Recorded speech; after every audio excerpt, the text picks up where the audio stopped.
Que peut-on faire des matériaux complexes à recycler?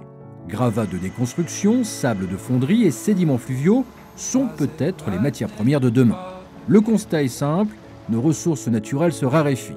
Dès maintenant, Sita innove et s'engage à valoriser toujours plus. Au niveau des carrières, aujourd'hui, on extrait au niveau national 28 millions de tonnes de matériaux nobles. Le recyclage permet d'en substituer environ 10% aujourd'hui et on compte monter cette proportion à 15-20% dans les 5 ans qui viennent. Ce sont des déchets qui sont complexes à valoriser, qui faisaient habituellement l'objet de traitement par enfouissement et qui aujourd'hui, grâce à des process particulièrement innovants et bien positionnés, nous permettent de répondre à ces nouveaux enjeux. Une fois ces matières recyclées, elles participent à la fabrication d'un tout nouveau produit, C-Urban, le béton écologique développé par Sita. Un béton adapté à la réalisation de mobilier urbain. L'école des mines de Douai et NeoEco, une société d'ingénierie environnementale, ont travaillé ensemble.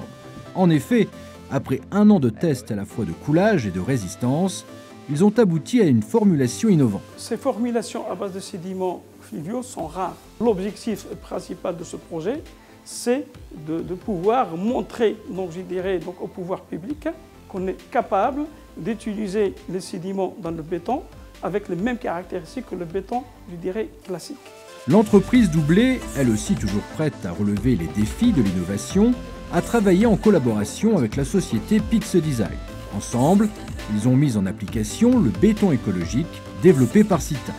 Être durable et design, c'est tout à fait possible. La preuve, Octave a vu le jour. Ce prototype de borne de stationnement pour vélo est modulable et facile à installer. Le point de départ d'une nouvelle ère. C'est une très belle aventure, c'est une très belle réflexion. Là, nous n'en sommes que début pour l'instant, donc on va regarder comment cela fonctionne.